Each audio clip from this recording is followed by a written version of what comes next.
So the next speaker in this hall is Tim Mithrow. He will give you an introduction on SymbiFlow, or basically, yes.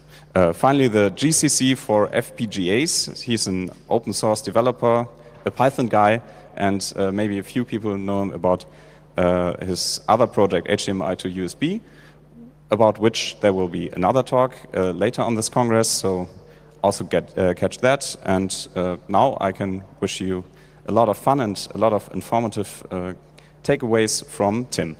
Stage is yours. Thank you.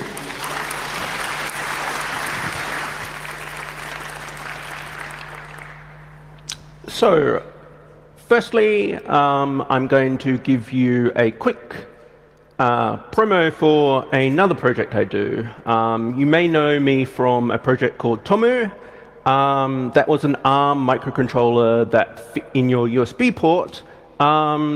Since I really love FPGAs, we decided to do an FPGA in your USB port. I have a whole bunch of pre-production hardware here. If you help us out, I will give you one, but be warned, it does not have a bootloader yet. I'm still working on that. You can use it as a RISC-V CPU if you want, rather than FPGA. It runs MicroPython. That definitely works. And it has a fully open source toolchain, i.e. what I'm just about to talk about. So if you're interested in playing with it, I'm interested in getting you hardware. If you contribute, this is a way I incentivize people. So the first question is, what is SymbiFlow? SymbiFlow is a fairly new project. You may not have heard of it before. The first thing and the foremost thing is SymbiFlow is a community. It's not just me. I am not the person who's done 90% of this work. These are all people who have contributed in some way to the SymbiFlow project. And this is important to understand because the reason I'm up here talking is because we need you to contribute to SymbiFlow, because to get to where we want to be, where we can replace the proprietary tools with fully open source equivalents, there's a huge amount of work that needs to be done. And I don't have the time to do it all myself. I need everybody in the audience to contribute in some way to make this possible. So that kind of tells you what the project is, but what you probably came here to learn about is more the tool chain. And I have no idea if people in the audience are FPGA experts or not, so I'm going to start at the basics. If you think of software tooling, you kind of have a bunch of software, and then you have a compiler that turns it into a binary. And you can kind of split the compiler into a generic front end, which has a bunch of generic optimizations, and then a target-specific backend, like there's an ARM backend and an x86 backend, and maybe a MIPS backend if you're into that. But ultimately, when you're doing C++ for, say, x86, you take the C++ C++ software, you run it through a generic part that is shared, and an x86 backend. And ultimately, you're turning C++ files through this compile step into a binary that you run on your x86 hardware. So we can parallel this in the EDA tooling ecosystem. You kind of have your description of your hardware in a language like VHDL, Verilog, or System Verilog. Then you have synthesis tools, which kind of take that and convert it into the digital logic. And then you have a back-end specific part that converts it into, if you're doing ASICs, an image that you convert a chip out of, in FPGAs into a bit file that you load into your FPGA. And so SymbiFlow is currently Verilog tooling for taking Verilog and generating that binary or bit file that goes onto your FPGA end to end. This is the SymbiFlow toolchain. As you saw in the title, we kind of describe this as GCC for FPGAs. When I'm talking about that, I don't mean we're taking C and C++ and converting into Verilog or directly into something that runs on the FPGA. What I'm using it is as an analogy, some of the core parts of what make GCC GCC is that it's completely free and open.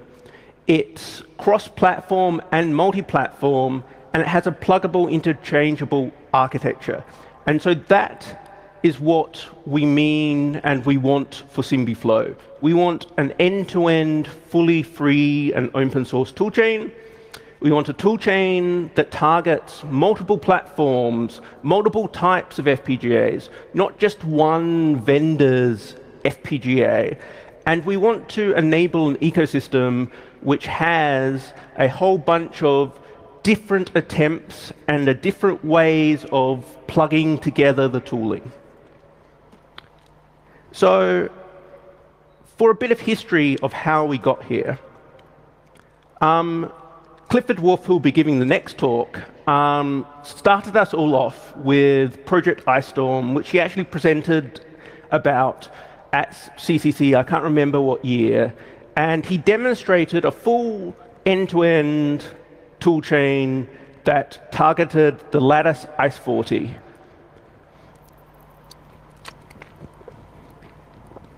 This was pretty impressive because up until that time, there was always this idea that doing a FPGA toolchain was too hard for open source. This is obviously silly because, like, they said the same thing. It was too hard to do a C compiler. It was too hard to do a C++ compiler. And every time it kind of turned out to be wrong. And Clifford delivered us the proof that this was at least possible. Then Clifford just kind of likes to keep getting stuff done. And so he started a project called Project X-Ray targeting the Xilinx Series 7 FPGAs. These are much bigger and more comprehensive FPGAs than the ECP5s. And this is kind of when SymbiFlow, or the idea of SymbiFlow, kind of started. All of a sudden, we now had two different parts from two different vendors that we wanted people to start contributing to. And so I talked to Clifford, and we decided that what we really need is a project to bring everything together. And so at 34C3 last year, we launched what we're calling SymbiFlow, which was an attempt to target the both old ECP5 architecture and the new Series 7 architecture. At that time, it was pretty primitive. But one of the important things we did with Project X-Ray was to kind of document the process we were doing for documenting the bitstream format.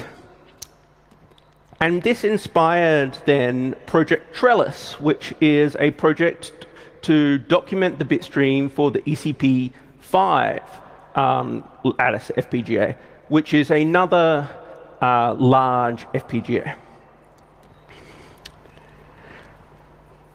We originally were targeting a thing called Verilog to routing. Verilog to routing's been around for a long time, but some people on the team wanted to basically create a new place and route tool from scratch. And so the people at Symbiotic EDA launched this new project called nextpnr as an alternative to Verilog to routing to try and provide another option for doing place and route. And so this is what we call the SymbiFlow Toolsuite. This is what enables you to take a Verilog file and convert it into a bitstream that you can load on an FPGA. going into more detail,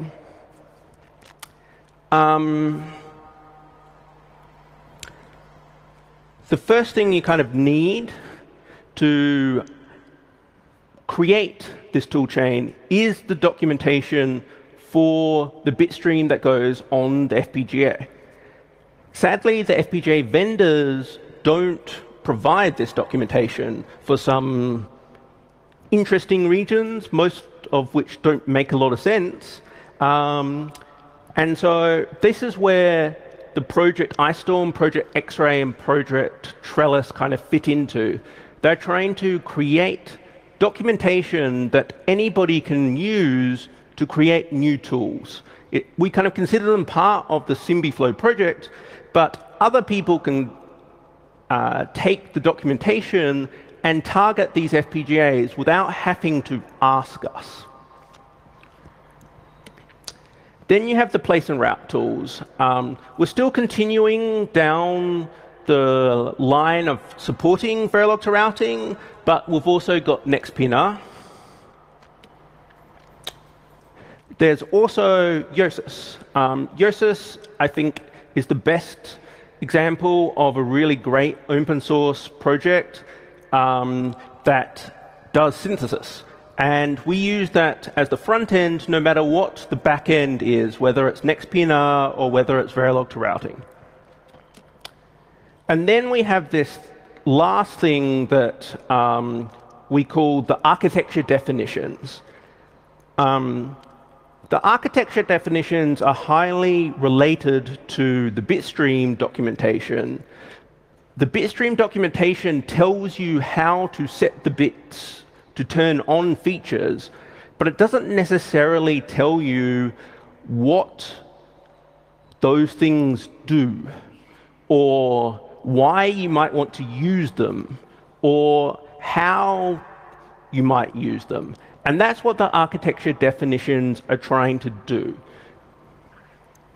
They feed into the place and route. The place and route is the part of the system that tries to figure out how to map your design onto the FPGA. And so the architecture definitions describe the features inside the FPGA and should feed into Verilog to routing.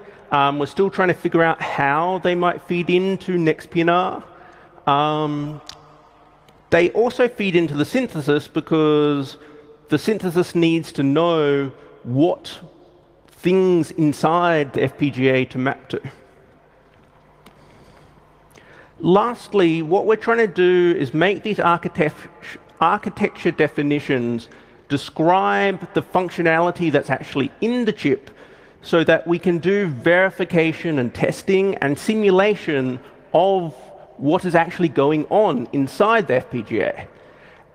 This should allow us to do interesting things like formal equivalence checking to prove that the design you started with, when mapped to an FPGA, actually matches.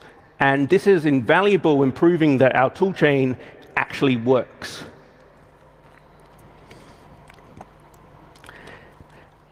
The other idea is that this executable, this architecture definition is executable documentation for what the FPGA is actually supposed to be doing. And so it should include all the silly things that, for example, on the ICE40, the ICE40 BRAMs you cannot access the ICE40 BRAMs for the first 40 clock cycles after the system powers on. That is something we want to include in our models because we want to have accurate simulation of what actually happens so that you can test things in a, say, continuous integration environment rather than having to load it onto hardware. A lot of that is what we want to do. In practice, this is still very preliminary. We're also hoping to make it so that you never have to visit a vendor's website to get the documentation you need. For example, if the Lattice, for example, became very hostile to the open source environment, We don't want to have to depend on the documentation that Lattice provides about the features in the FPGA. We want our own version of that documentation that describes what the things are and how to use them.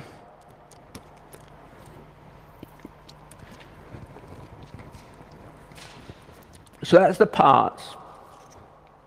What is the actual status of this?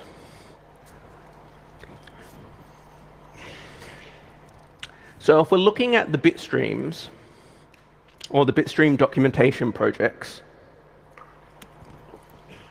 this is kind of a summary of where we're at. I'm going to go into more detail now. If you look at the Lattice ice40, this is the first project that the documentation was done for. It's pretty much wide support for all the features you can find in the ice40. There's a couple of ice40 devices that aren't heavily used, that still aren't supported. And so if you want to contribute, we would love your help to add support for those. But pretty much everything, including the logic, the block RAMs, the hard blocks, the I/O, all that is already documented and things you can use right now.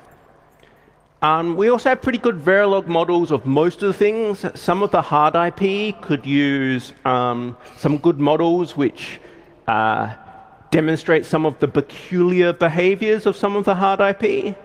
And we still need some tech replacement libraries. For example, if you want to use a design that was originally targeting the proprietary tools, it would be good to have libraries which allow you to use the proprietary tool version on the open source toolchain. But if you're using the open source toolchain directly, you don't need those.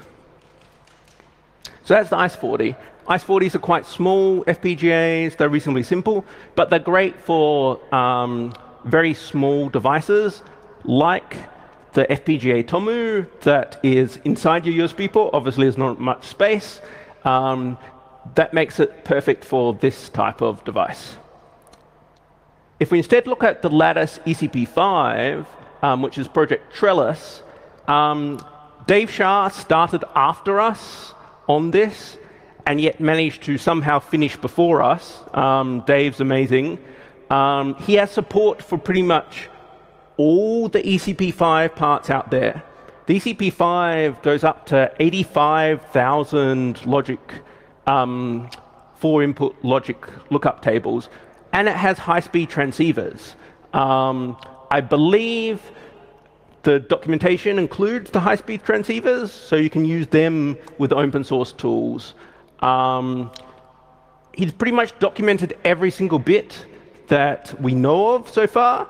Maybe there are some bits that we have yet to see in a design, but pretty much everything you could think of is documented. Again, it would be really nice to have some better Verilog models. We have some basic ones, but things like the DSP, we don't have a really good model of what happens internally in the DSP. And also, we still don't have tech replacement libraries here. If you want to understand exactly what the bitstream inside the ECP5 looks like, you can actually go and watch this video. It was given at a conference about 2 or 3 months ago called ORConf, and Dave Shah goes into excruciating detail about exactly how the bitstream works and some of the very interesting decisions around how things work. This is the one everybody's probably here to talk about. I would highly recommend that if you don't have to use the Xilinx 7 series, you really consider the ECP5. Most people, the ECP5 is a viable alternative that is cheaper and better for open source use cases and is fully documented. Project X-Ray, however, is coming along really well. We're mainly targeting at the moment the Artix 7, specifically the EC7A50T. but that also includes the 15 and 35T. And the Kintex 7, we have some experimental support for Kintex 7. And very recently, like a week ago, some Zinc stuff started landing. And our goal is to support all of the Series 7 parts. That's the Artix 7, the Kintex 7, the Vertex 7. There's all the Zincs with a Series 7 style fabric.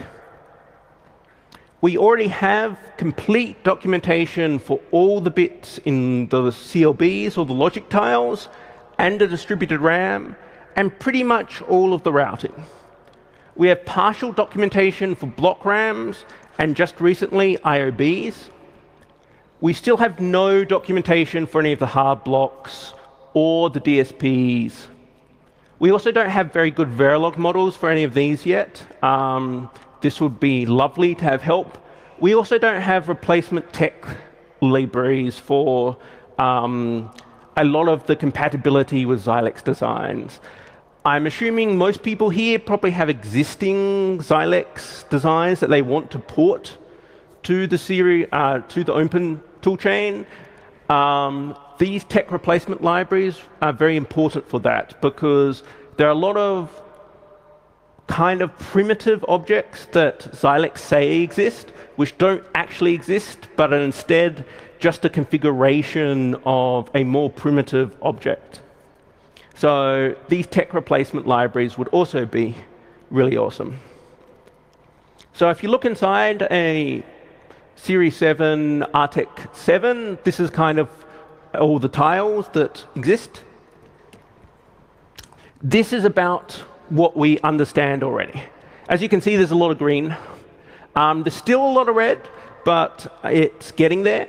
And this is actually slightly out of date. Probably the IOB should be orange, and some of the block RAM should be orange. So it's quickly becoming more and more green. And this is enough to do a lot of things. This is, for example, the CLBs, the logic slicers. You can see that we have 0 unknown bits for these logic slicers. And the slice M's, which are the distributed memory, we also know all the bits for those.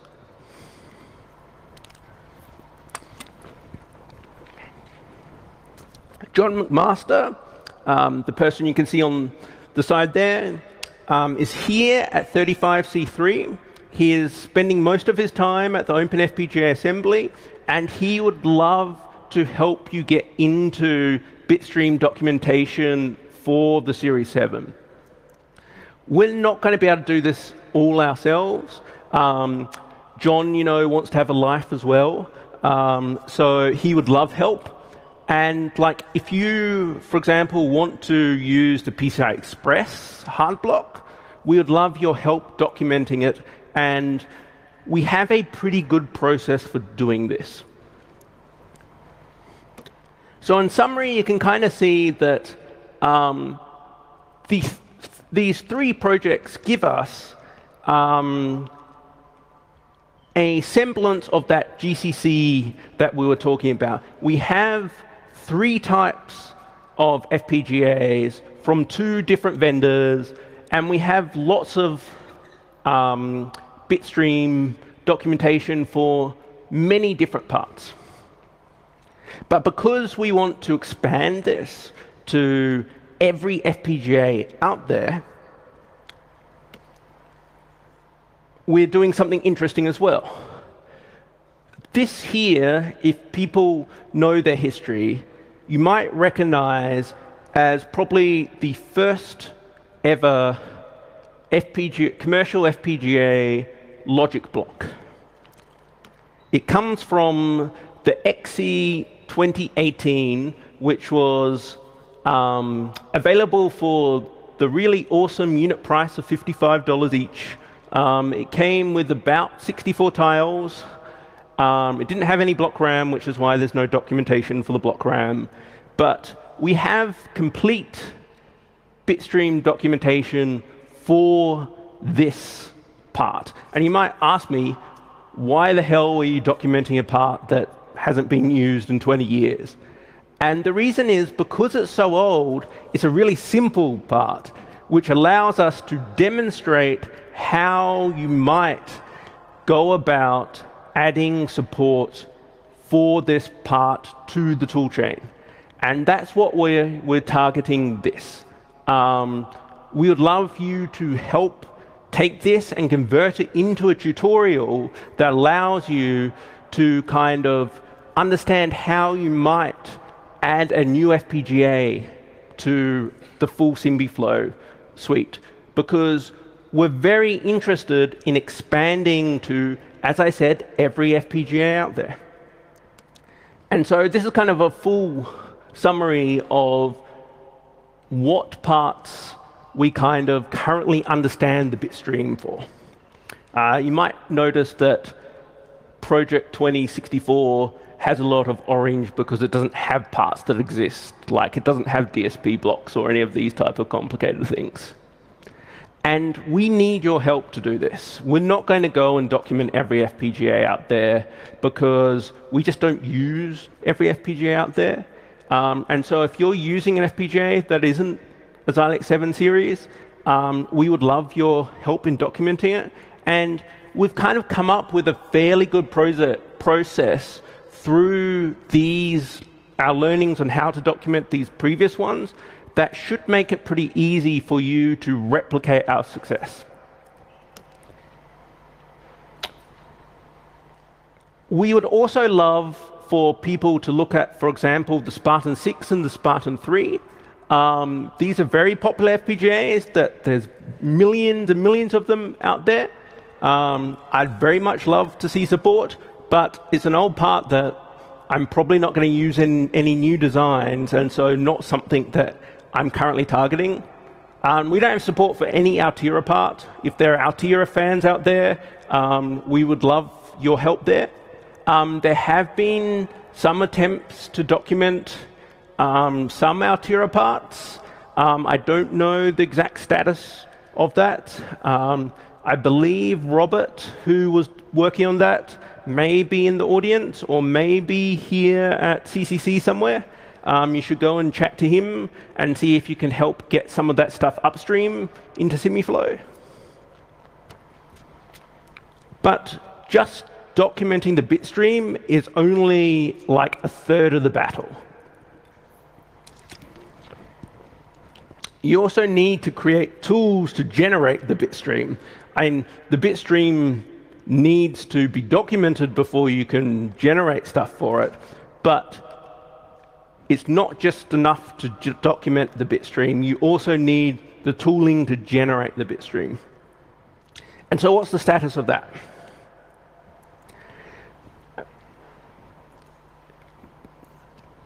As part of doing the mapping and place and route, you need support in both Yosis and one of the place and route tools. Both the place and route tools use Yosis as a front end, so you're going to need support in Yosis to be part of the SymbiFlow toolchain. Both nextpnr and Verilog to routing are timing-driven place and route. This is what all the commercial tools use. If you've used Arachna PnR, you'll know that's not a timing-driven place and route, which was another reason why nextpnr was started as a replacement for Arachna to give us timing-driven place and route. And so this is kind of a summary of where synthesis, mapping, and place and route is kind of at. nextpnr is probably the best solution at the moment for Lattice ECP5. You can kind of see the awesome GUI they have here. The status is that you should just be using nextpnr for Lattice ECP5 right now. It should beat Arachna PnR in everything apart from runtime, and even in runtime, it should be pretty close. The people at the OpenFPGA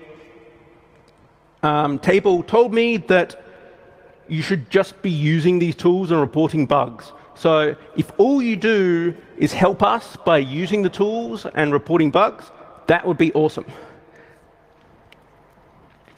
It would also be good if you could start updating your tutorials. There's a lot of open source tutorials out there that talk about using Arachna for place and route. It'd be much better if they talked about using nextpnr for place and route now. Nextpnr is also being used at tutorial sessions that the Symbiotic EDA team and Esden, who created this icebreaker board. I believe there may be a few slots left, but I'm not sure. They kind of were running out. If you go and beg, maybe they'll run a few more tutorial sessions. I highly recommend you go along and find out. This will get you started on one of the best dev boards to get started with from the experts. As well, as I said previously, the Tomu FPGA is an ICE40 design. And if you're interested in playing with one of them, I have lots of these here. But again, the bootloader doesn't quite work yet. So that's a job for me tomorrow to get that working. I'd love help. I will give you boards if you have the ability to help.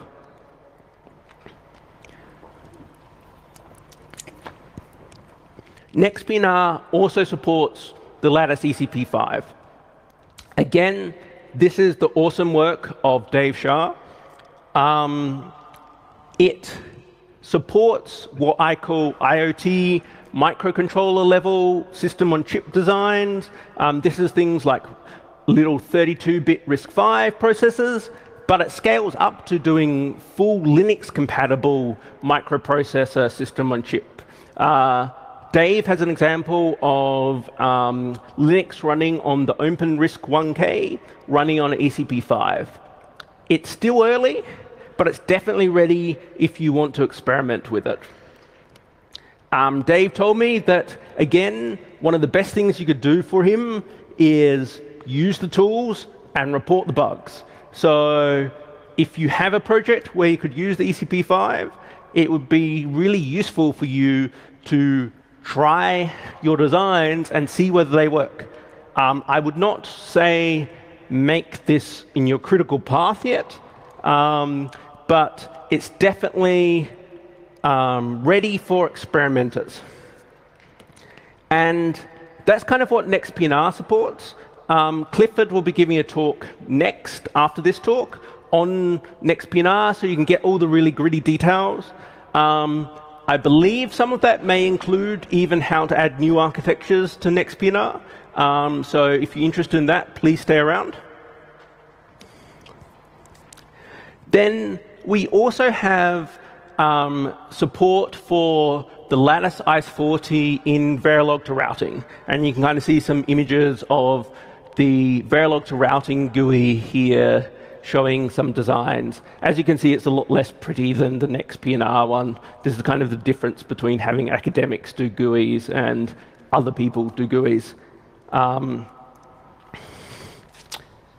The Lattice ICE40 in Verilog to routing has support for logic and block RAMs, but it only has a really simple IOB model. It doesn't have any DSP blocks or any of the hard blocks supported yet.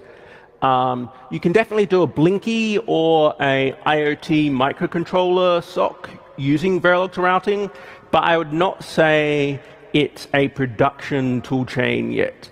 There are definitely a whole bunch of serious issues with it we need to fix, like the fact that it might use more than 4 GB RAM to do a fairly small thing. None of this is fundamentally caused by Verilog to routing. More of it is caused by us experimenting on how to describe these things and learning along the way. And so we would love your help in improving a lot of these things. A lot of it is just Python scripts that generate the routing graph. Having those Python scripts be more efficient, or maybe rewritten in C if that's so inclined, would make a lot of this much, much quicker and use a lot less RAM. I'm terrible at graph traversal. My graph traversal is probably, n to 1,000. I'd love people who are better at algorithms to come and like make it n log n or whatever the correct way to do these things are. I'm not good at that type of thing. It works. Please come and help make it better.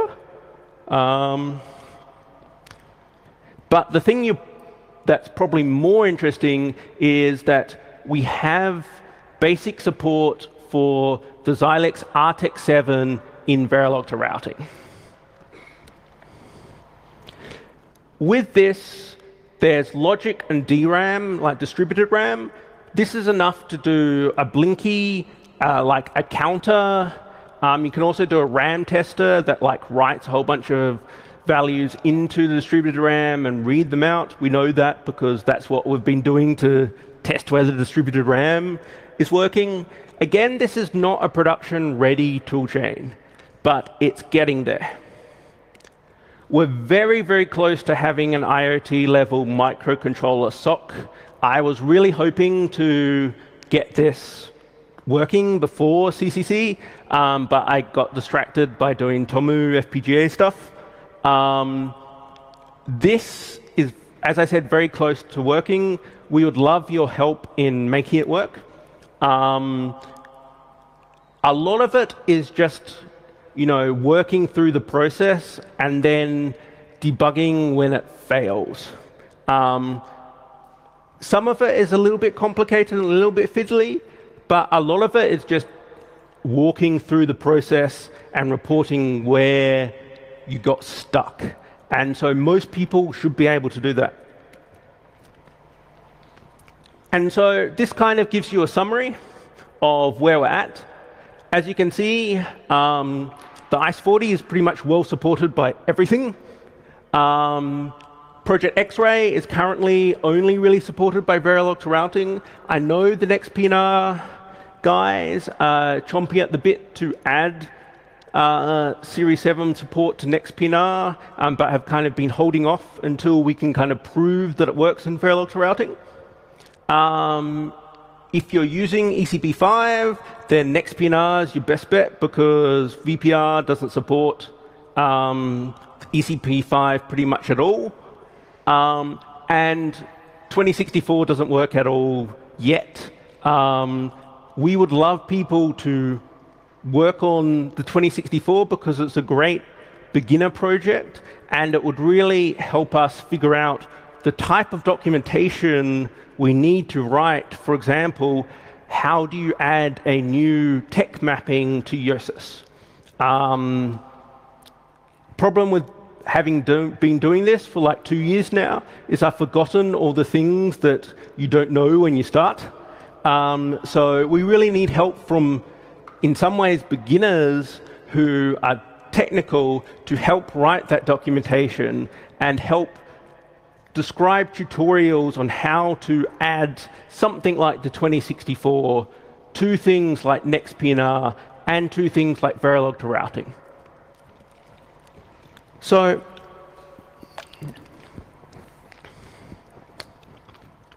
as I said at the beginning, this is a big project. It's probably as big, if not bigger, than GCC, and it needs your help to become successful. We've put in a lot of work, and we're slowly getting there. If you want this to happen faster, we need your help.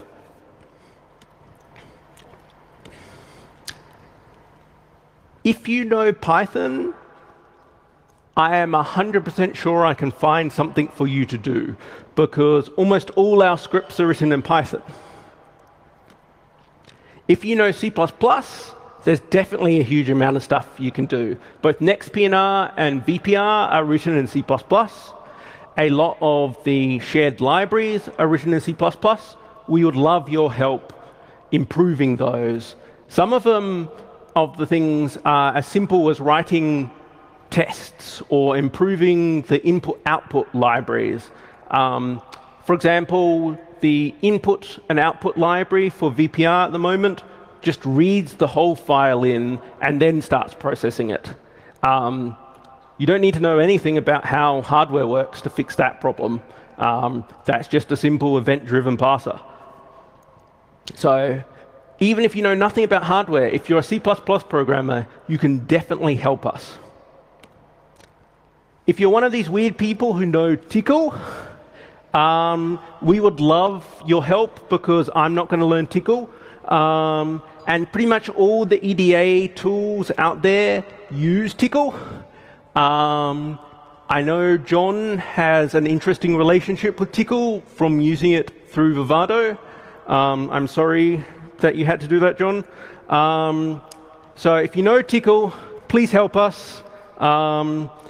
Pretty much all the tooling for doing the fuzzing needs at least some Tickle, and you could probably help relieve the stress of Tickle on John. If you know Verilog, as I said, a lot of the simulations and models are written in Verilog. We would love your help doing that, as well as simple designs. Like, even if you aren't extremely competent with Verilog, writing things like the simple thing that writes a bunch of values into the DRAM and then reads it back and checks that, the values it got were correct. We need that type of simple tests to verify functionality. And if you can write Verilog, you could probably write that pretty easily. And we need a whole bunch of different types of things like that that aren't particularly hard to do, but definitely need to be done. And so you could definitely help there. Here's kind of a blast from the past. If you know XML, almost all the file formats going into Verilog to routing are XML. A lot of the formats coming out of Verilog to routing are XML. A lot of that is done by printf. That would be nice to be replaced. As well as things like having style sheets which confirm that your XML, matches a description, is useful things you can do, or having tools that transform the XML from one format to another format is also really useful. So you can brush off those XLST skills from the late 90s and early 2000s and help us out there. If you know English, which most of you hopefully do, otherwise you're probably being very bored, you can help with things like documentation, things like improving the README, improving how to get started documentation, improving the website. If you know JavaScript, I'm terrible at JavaScript. Please come and help make our website better. If you're a sysadmin and know things like Docker, we would love for the setup to be much, much easier. Things like Docker can apparently make that happen. Things like improving our CI system with Docker is another way you could definitely help. If you have time to contribute to this project, I am sure I can find some way for you to be helpful. And the thing is, I've been known to give people hardware for contributing to my projects. And while I won't promise that I will give you hardware, I definitely have a lot of spare hardware that maybe you might find turning up at your place if you contribute to projects like this. Plus, you'll get gratitude from everybody who's ever had to suffer through the proprietary tools. So surprisingly, I got through this much faster than I expected. So we're about 43 minutes, apparently. I'm going to go into questions. I cannot see anybody out there. The lights are quite bright. So you're going to have to wave at me to do questions or something. First, thank our speaker for the talk.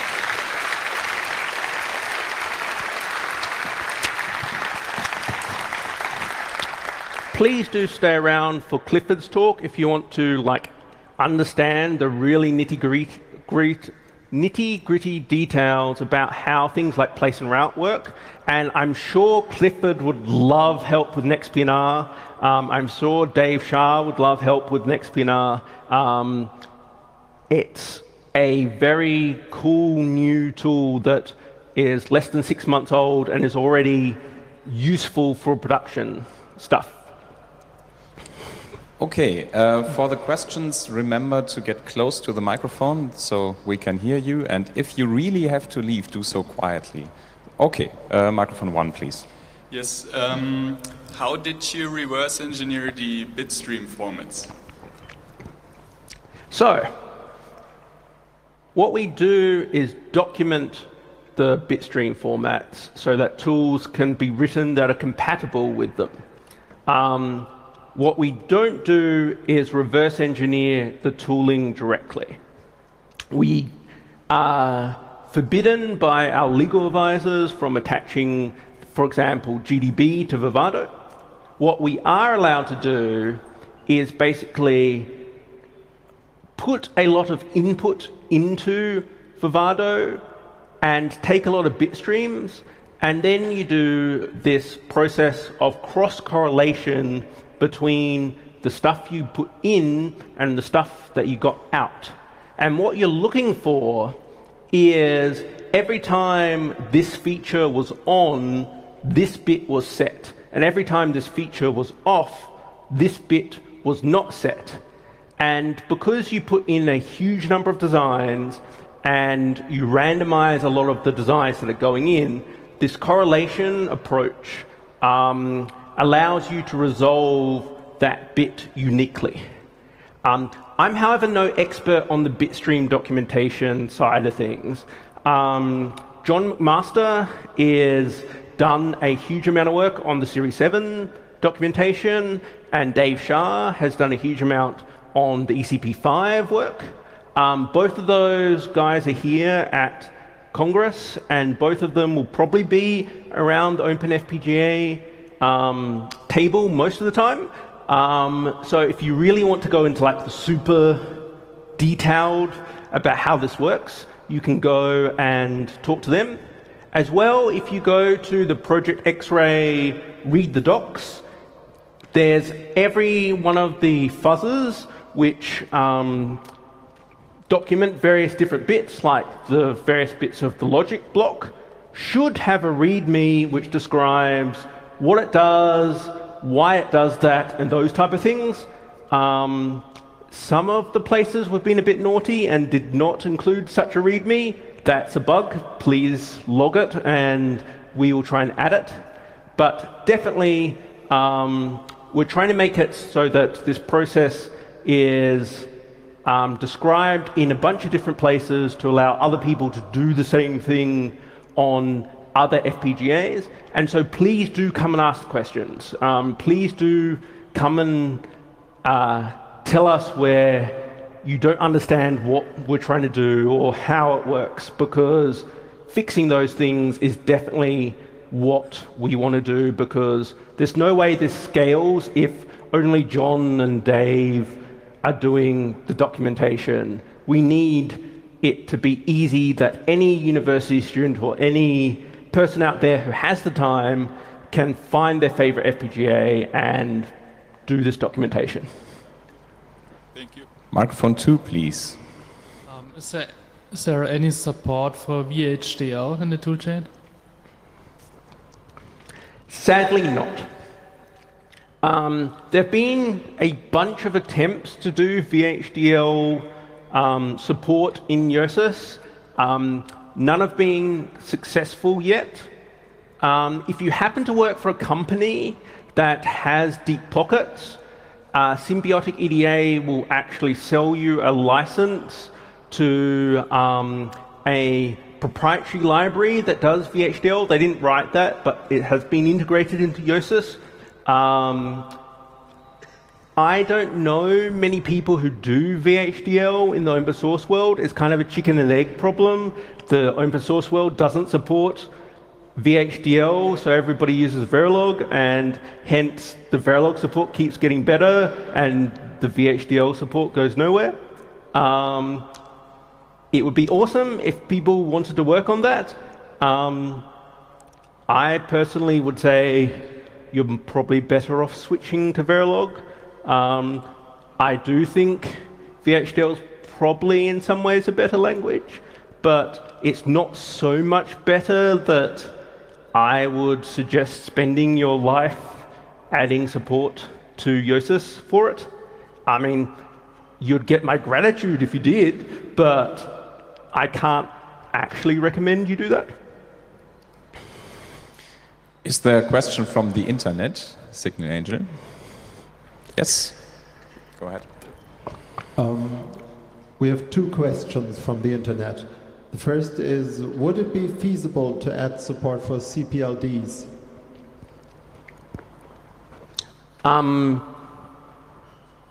Depends what you mean by CPLDs. Pretty much everything these days people call CPLDs are actually FPGAs, mostly internally. If you mean, what are they called? Something like PLA logic style devices, there is some experimental support for that type of device in Yosis. I'm not sure Yosis is the right tool, but Clifford will probably be able to tell you a lot more about whether or not that's a good idea.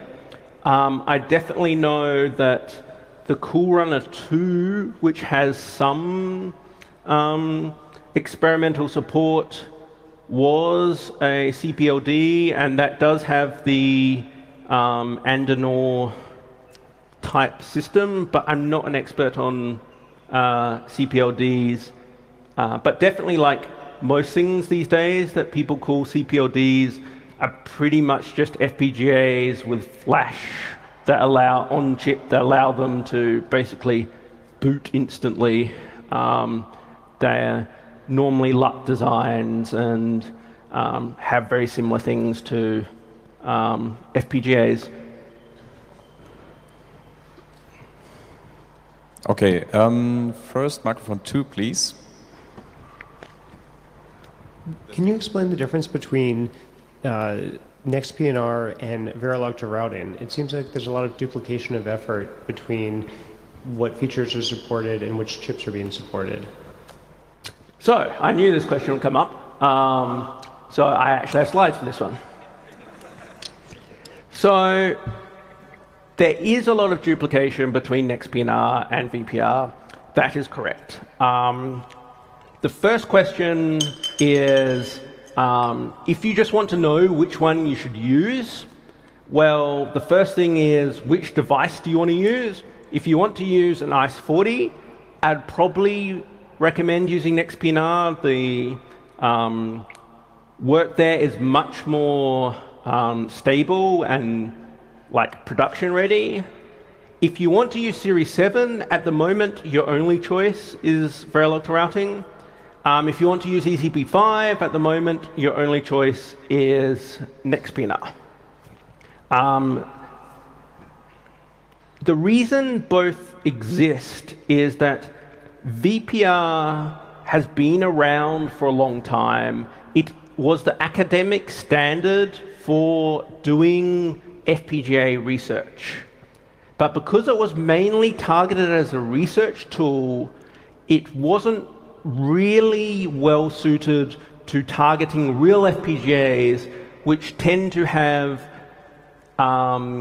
little bits of area where they tend to be a bit less regular than you really want to model when doing research about, for example, how big your FPGA should be. nextpnr was started because of that. nextpnr was an experiment to show that maybe you could do a place and route tool from a fresh start and produce something that's useful in a short period of time. The Symbiotic EDA team did a really good job of proving that, yes, it was. It has a really cool GUI and doesn't suffer from the fact that it's over 15 years old, and so it's written in modern C++. It doesn't, have its own smart pointers and all these other things that code bases that have been around for that long do. So that's kind of why this exists. There's still an open question, though, if nextpnr is going to hit some type of barrier that VPR has already solved. VPR's been around for a long time and has already solved a lot of problems. It's solved so many problems that it's kind of forgotten about half the problems it solved. It's also been used as the basis for commercial place and route tools before. If you know Altera, the Quartus toolchain was originally based on VPR. That's also been a little bit of a challenge because you kind of look at VPR, it doesn't quite map to the Xilinx style of way of doing things as much because it was much more heavily influenced by Altera design devices.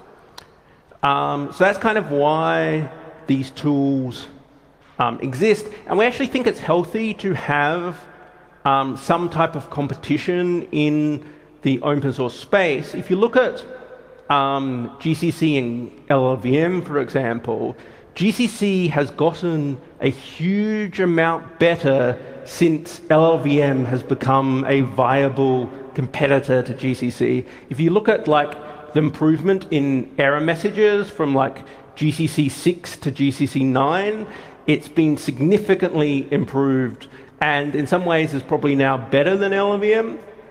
Before that, they just didn't care, and they didn't have the competition to drive that forward. And so that's kind of like a parallel we see here.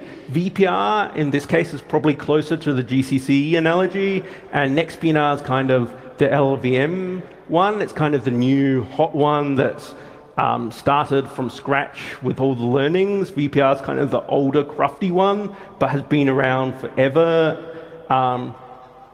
It was also really good to have the academics who are doing, all this research into new FPGAs, architectures, and designs to be using the same set of tools that we're using for real designs.